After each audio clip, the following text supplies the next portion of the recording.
శివభక్తులు వైష్ణవ భక్తులు వేరు వేరా? అసలు వాళ్ళిద్దరికి ఏంటి డిఫరెన్స్ ఏంటి?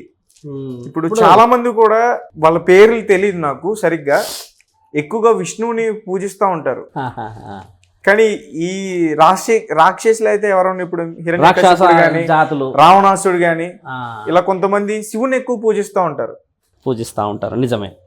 ఏంటి డిఫరెన్స్ ఏంటి? ఇప్పుడు చూడండి, ఒక మీరు అన్నట్టుగా బ్రహ్మ, విష్ణు, తర్వాత పరమేశ్వరుడు, ముల్లోకాధిపతులని మనకు తెలిసిందే. అవును. అయితే అత్యధికంగా విలువ మీరు అన్నట్టుగా వేషాధారణతో వస్తుంది. మీరే శివభక్తులు అనుకుందాం, ఒళ్ళంతా విభూతి రాసేసుకొని, మీ కేశాలు పెద్దగా పెంచేసేసి, చేతిలో త్రిశూలం పట్టుకొని, కపాలమాలలు ధరించేసి తిరుగుతూ ఉంటే మీ ఇంట్లో మీ కుటుంబాలు ఒప్పుకుంటాయా? ఒప్పుకోరు. సాక్షాత్తు నా తండ్రిని పార్వతీమాతే అడిగింది, ఏమయ్యా ఒళ్ళంతా విభూతి రాసుకుంటావు, నీ కేశఖండన అలా వదిలిపెడతావు, ఏమన్నంటే భక్తులు అని నీ వేషాధారణలో అసలు వెండికొండకి ఆయన మహారాజు, అంటే ఆయన కూర్చునే స్థాయి. అలాంటి ఒక అనుభవాలను వదిలిపెట్టి ఎక్కడో తిరుగుతూ ఉంటావు అని అడిగితే తండ్రి చాలా చిన్న నవ్వి చెప్తాడు, విభూతి రాయడానికి గల కారణం మన శరీరంలో నుంచి కాల్చబడిన బూడిద. అంటే ఆయన బిడ్డలని ఆయన కనుక్కున్న వాళ్ళు రాసుకున్నాడు. కపాలమాలలు ఆయన బిడ్డల యొక్క ఇష్టమైన భక్తులు మాలలు వేసుకున్నాడు. కపాల మాలలు అవే. రుద్రాక్షలు నా తల్లి పార్వతీమాత దక్ష యజ్ఞం కోసం తండ్రి దక్ష మహారాజు చేసిన యుద్ధంలో తల్లిని అవమానపరిచినప్పుడు, అగ్నికి ఆహుతైనప్పుడు, నా భార్య నా సతీమణిని కాలం చేసే స్థితికి మంటలోకి తీసుకొచ్చాడు ఆ దక్షుడు అన్న కోపంతో నా తండ్రి ఏడ్చిన ఏడుపే రుద్రాక్ష. అంటే తల్లికి గౌరవంగా పెట్టుకున్న రుద్రాక్షలు అవి.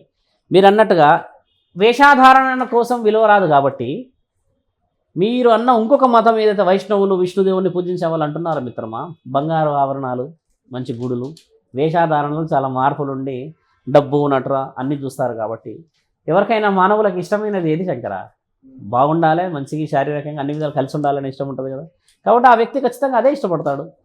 వీళ్ళంతా ఏంటి అని అంటే శంకర, దేవుడు గొప్ప అని గొడవపడాలి, కానీ మా దేవుడు గొప్ప అని గొడవపడమే అధర్మం అంటున్నాను నేను. విష్ణుదేవుడు గొప్ప అని ఇక్కడ నేను అనట్లేదు, శివుడు గొప్ప అనట్లేదు. బాగా గుర్తుపెట్టుకోండి శంకర, దేవుడు గొప్ప అంటే పరమాత్మ, ఎటర్నిటీ అంటే ఎండ్ ఆఫ్ యువర్ లైఫ్ చేరేది ఎక్కడికి? నువ్వు పరమాత్మ దగ్గరికే కదా. ఆ పరమాత్మలో పలు రకాలు ఉన్నాయంటే లేవు, ఒకటే పరమాత్మ. ఆయనే శివుడు అని రుజువులు చేశాయి కదా, వేదాలే రుజువు చేశాయి కదా. ఇప్పుడు విష్ణుదేవుడు ఆయన గారి నుంచి వచ్చిన వాళ్ళు, బ్రహ్మ ఆయన గారి నుంచి వచ్చిన వారు అని అనకూడదు. బ్రహ్మ విష్ణు పరమాత్మలు వాళ్ళంతా ఒక కలయిక, మూల కలయిక. వాళ్ళు ఒక్కొక్క కార్యక్రమంలో ఒక్కొక్కరు ఉన్నారు. నీకు ఎవరి గొప్పతనం ఎలా చెప్పాలంటే చూడు శంకర, బ్రహ్మదేవుడిని నువ్వు పూజిస్తావా? ఎక్కడైనా గుడి చూసా? విన్నాను, ఎక్కడో ఒక చోట మాత్రం ఉందని. ఎక్కడో ధర్మపురిలో మన ఈ తెలంగాణలో ఆయన గారి గుడి ఉందని విన్నాం. అయితే ఇప్పుడు ఈ భూమండలంలో అందరికంటే ఎక్కువ గుడులు ఉన్న దేవుడు ఎవడు మీకు తెలిసిన వారికి? ఎవరికి చెప్పు, ఎవరికి గుడులు ఉన్నాయంటే మీకు తెలిసి విష్ణుదేవుడికి అంటారు, రాముడు కానీ నేను విన్నాను. లేదు, శివుడికి, తర్వాత విష్ణుడికి ఉన్నాయని. ప్రతి వీధిలో కూడా రాముడు ఆలయం ఉంటుంది కదా, అలా ఉంటుంది. కానీ శివుడు లేని ఆలయం కానీ, శివుడు లేని ఊరు కానీ శ్మశానంతో సమానం అని చెప్పి పురాణాల్లో రాసింది. రాముడు లేని దాన్ని రాసి లేదు. శివుడి గుడి అందుకనే ప్రత్యేకం. ఈ భూమండలంలో అత్యధికంగా ఉన్నాయి శివలింగాలు. కోటి లింగాలే ఉన్నాయా? అలా ఉండడం చేత శివుడికి ఒక ప్రత్యేకత భక్తులు పెట్టుకున్నదే. అందరికంటే ఎక్కువ గుడులు ఉన్న మహానీయుడు ఎవరు తెలుసా మీకు? బ్రహ్మదేవుడు. ఆయన గుడి ఒకటే ఉందన్నావుగా, ఆయన గుడి ఒకటి లేదు శంకర. ఈ భూమండలంలో ఎంతమంది ఉన్నారు సుమారుగా నీకు తెలిసి? మన ఈ భారతదేశంలో 140 కోట్లు.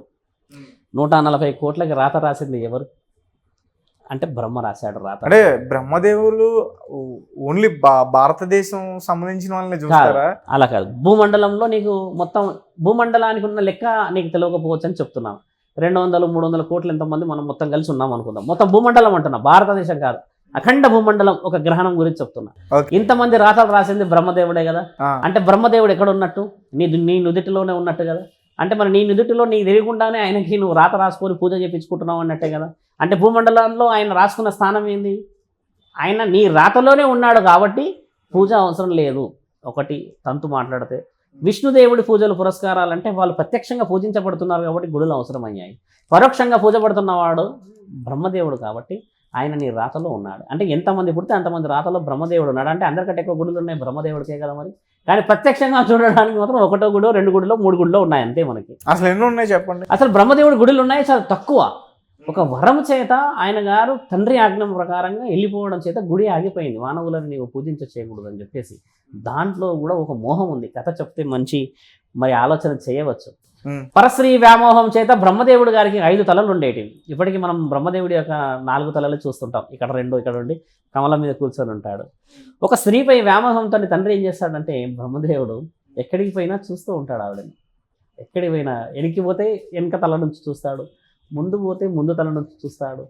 ఒక స్త్రీకి ఏంది ఇక్కడ పోయినా చూసేస్తున్నాడే, నాకు ఇబ్బంది అనిపిస్తుంది అని అనిపిస్తుంది కదా. చూస్తే చూపులతో ఇబ్బంది కావచ్చు. ఇక్కడ కాదు అక్కడ కాదు నేను పైకి పోయి దాచుకుంటాను, ఆవిడ పైన దాచుకుంటున్నా ఆ పతివత. దాచుకున్నప్పుడు బ్రహ్మదేవుడు పైకి చూస్తాడు. ఇలాగా చూసినప్పుడు ముల్లోకాధిపతి తండ్రి తల నరుకుతాడు. ముల్లోకాధిపతి ఎవరు? శంకర శివుడు. శివుడి దగ్గరికి వెళ్తుంది ఈవిడ. పైకి ఇలా చూసినప్పుడు తండ్రి తల లేసేస్తాడు. తీసేసినప్పుడు ఒక స్త్రీకి విలువ ఇయ్యలేని నీ కన్నులు, నీ యొక్క చూపు భూమండలంలో ఉండే ప్రతి మానవుడికి ఇబ్బంది కావచ్చు, కాబట్టి నీవు పూజించబడవుగాక అని తండ్రి ఇచ్చిన ఆజ్ఞ.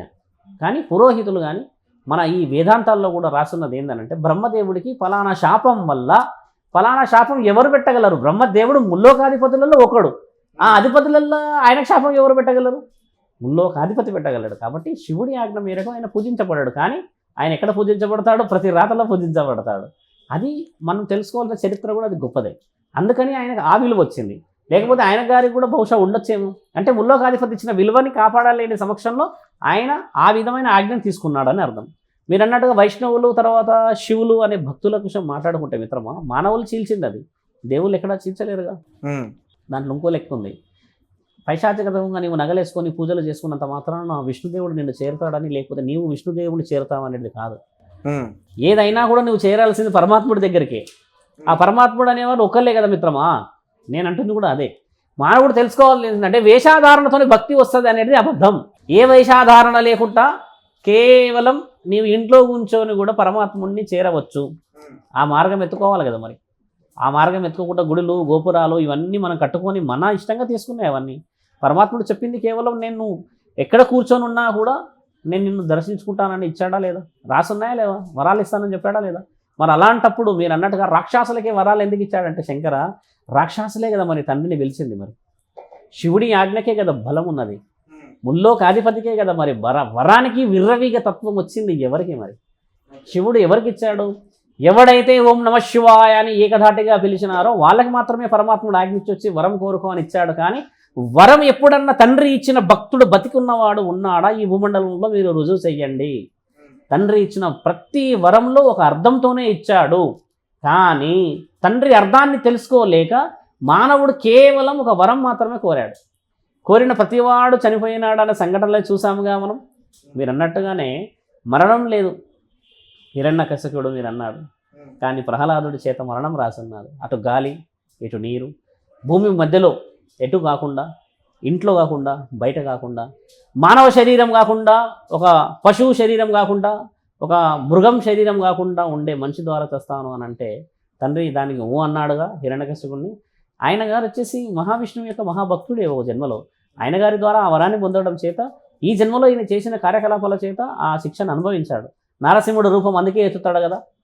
తల భాగం వచ్చి సింహరూపం, కింది భాగం వచ్చేసి మానవ శరీరం ఎత్తుతాడు.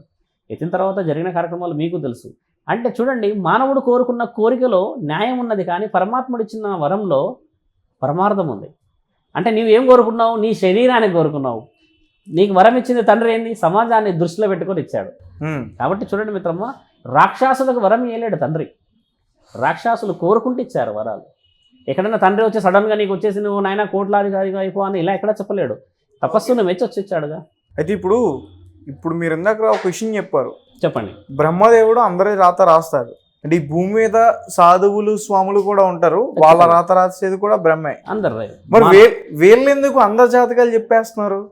అక్కడ మీరు చాలా మంచి ప్రశ్న అడిగారు. ఇప్పుడు ఒక సాధువు లక్షణమైన, ఒక స్వామి లక్షణమైన, ఒక పురోహితుడి లక్షణమైన, ఇంకొక అఘోరాధిపతి అయినా కూడా జాతకాలు చెప్పట్లేడు అక్కడ. బాగా గుర్తుపెట్టుకోండి. జాతకాలు చెప్పడం అంటే నీ యొక్క పుట్టిన తేదీ నక్షత్రాలు అది కలిపి చెప్పడం, ఏ పేరు పెట్టుకోవాలి ఏ ఊరు పెట్టుకోవాలన్న వరకే ఉంది.